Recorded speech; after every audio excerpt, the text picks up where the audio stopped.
Salut tout le monde, aujourd'hui on va bricoler un truc vraiment super simple, des passerelles. Les principaux matériaux qu'on va utiliser aujourd'hui, c'est juste ces deux-là. Donc en fait, d'un côté, vous avez le carton fin, ce que j'appelle carton fin, c'est le carton d'emballage de tout ce que vous pouvez trouver, récupérer de vos vieilles boîtes ou dans la poubelle de tri, voilà, ça c'est un emballage de pizza.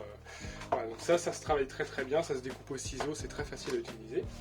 Et le deuxième matériau, c'est celui-ci, c'est ce que j'appelle le papier ondulé. Généralement, c'est ce qu'on trouve dans les paquets de gâteaux ou dans 2-3 autres trucs alimentaires. Donc ça, gardez-les précieusement parce que si vous avez des décors post-apo ou futuristes à faire, c'est vraiment la tôle par excellence. Ça fait des vraiment super morceaux de tôle, soit rigides, soit ondulés.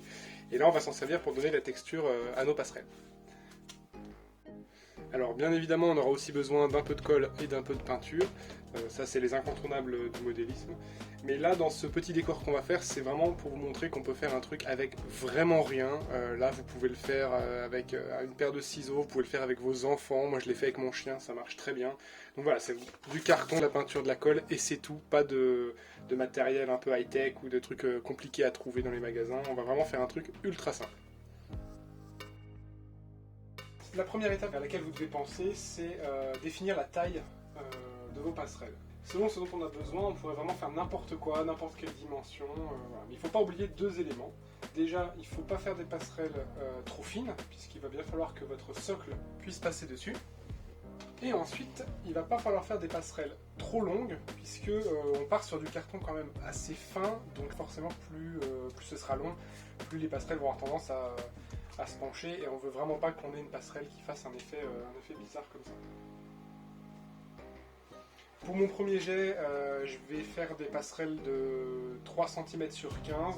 Voilà, 3 cm, comme vous le voyez, c'est un peu plus qu'un socle classique.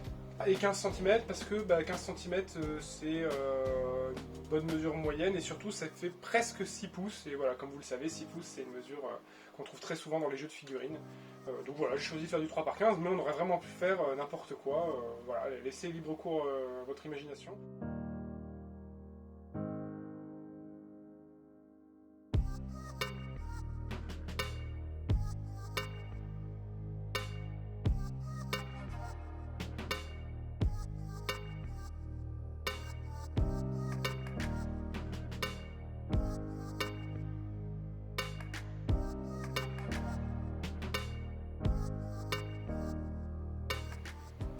Et on les colle ensemble.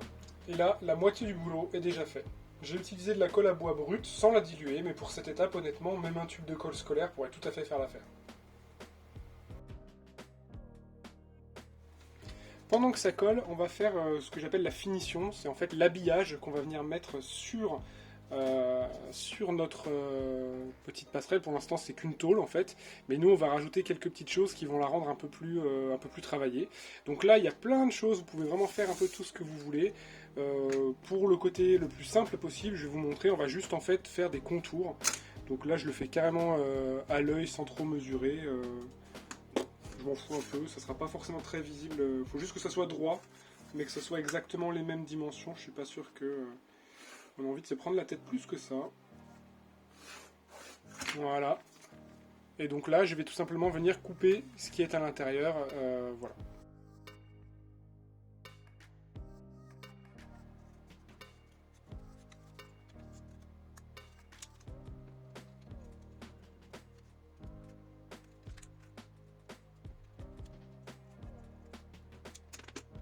Et voilà le contour qu'on voulait faire. Bien évidemment, on va le recoller pour que ça soit comme ça. Et en fait, ça, on va venir le mettre directement sur la passerelle comme ça. Donc là, ça lui donne tout de suite un petit habillage, un petit quelque chose en plus. Alors, truc dont je me suis rendu compte pendant la peinture, c'est que vous voyez les petites marques de stylo qui restent là, en fait, elles vont rester visibles si vous faites une peinture un peu colorée qui couvre pas trop. Donc vous n'avez vraiment pas envie de ça. Donc je vous conseille vraiment de retourner l'habillage sur la face où vous n'avez pas fait de marque de stylo, ça sera beaucoup plus facile. Je pense que vous aurez moins de couches de passé, même pour recouvrir ces couleurs-là, que pour recouvrir ces traces-là. Enfin, en tout cas, moi j'ai vraiment galéré à les recouvrir, par exemple, avec du vert ou avec du rouge, et il a fallu plusieurs couches. Donc là, je vais coller ça.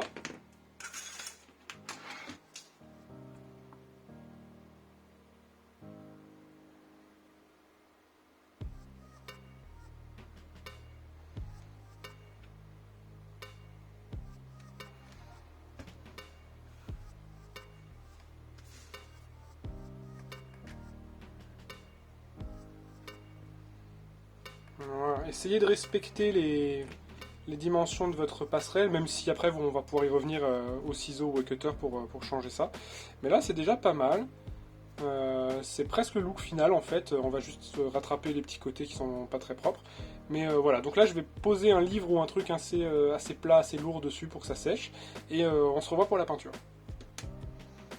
Petit tips bien pratique quand on fait des décors comme ça, qu'on n'a pas envie de s'embêter avec une palette humide, des trucs comme ça.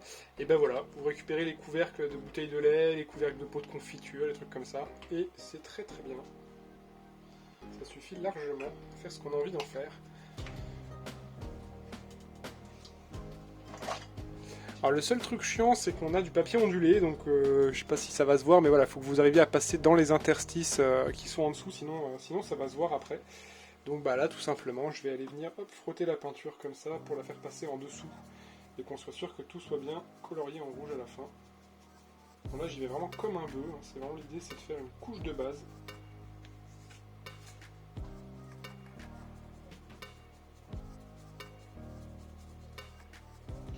Alors c'est un peu délicat parce que le carton et le papier ondulé sont des trucs très fins et du coup ça peut avoir tendance à vite gondoler. Donc l'idée c'est d'essayer de ne pas trop diluer sa peinture, de ne pas trop faire en sorte de tremper le papier ondulé. Là voilà, juste peinture épaisse, vous y allez franco une ou deux fois. Et voilà, ça évitera en fait que le carton ne gondole, et on a envie d'éviter que ça se passe. Si ça gondole quand même, c'est peut-être que vous avez pris un carton un peu trop fin, essayez avec un autre type d'emballage. Et l'autre solution, ça reste de contre-coller, c'est-à-dire de venir colorier ou mettre carrément de la colle sur la partie opposée pour que ça ne gondole moins en fait. On peut contrer le côté, comment on dit, le gondolage en le faisant la même chose de l'autre côté. Donc là, je vais finir ma première couche comme un gros dégueulasse comme ça. Vous voyez que par transparence, on voit encore les trucs de l'emballage. Voilà, ça veut tout simplement dire qu'il va falloir s'y reprendre à 2 ou 3 fois. Alors ça, c'est un peu le délire tout le délire de la peinture sur figurine, hein. C'est de passer plein de couches pour que ce soit vraiment beau, vraiment opaque, et donc on n'y coupe pas avec les décors. Alors voilà le résultat. Donc là il y a juste des couches de base, hein, rouge et métal au milieu. Maintenant ce qu'il va falloir faire c'est salir ça avec un lavis bien dégueulasse en noir, comme on a l'habitude. Donc ce que j'appelle lavis, c'est tout simplement de la peinture noire très diluée. Et on va venir en mettre partout pour noircir la pièce.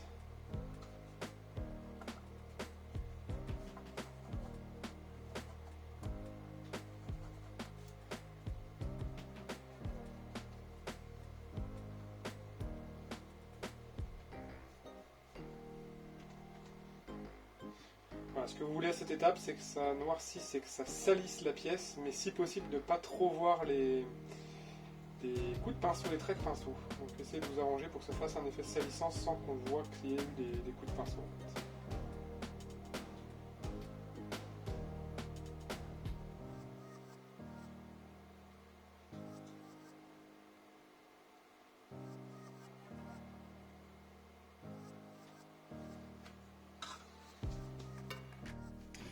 Voilà, donc là la passerelle est un peu crado, c'est un peu comme ça qu'on la voulait. Maintenant on va lui donner des effets un peu d'abîmage, un peu comme si le revêtement rouge était abîmé et qu'on voyait le métal d'en dessous. Alors je vais vous montrer une technique qui est très simple et que ça rend finalement super bien.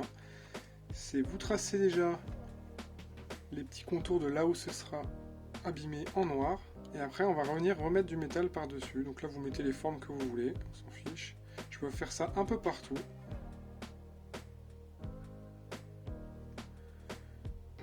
N'allez peut-être pas trop fort pour pas que ça soit abusé non plus.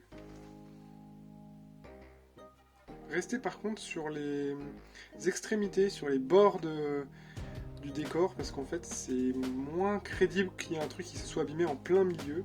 Donc c'est pour ça que je suis surtout sur les extrémités en fait.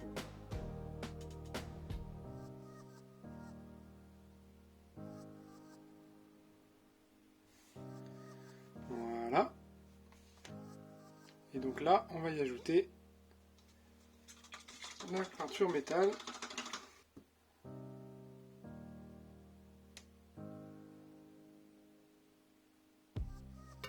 Et ce que je fais du coup, c'est que je viens en fait laisser une fine couche de noir pour faire la frontière, en fait, le bord. Et vous allez voir, ça rend assez bien.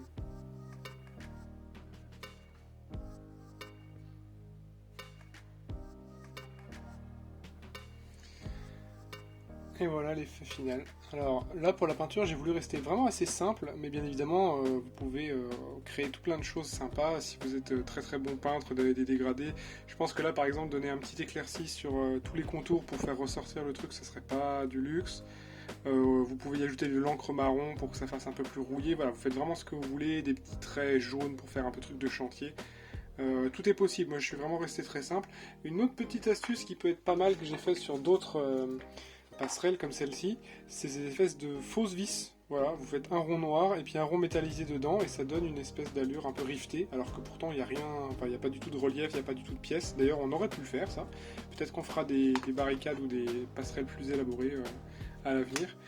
Mais voilà, là on est pas mal pour notre passerelle.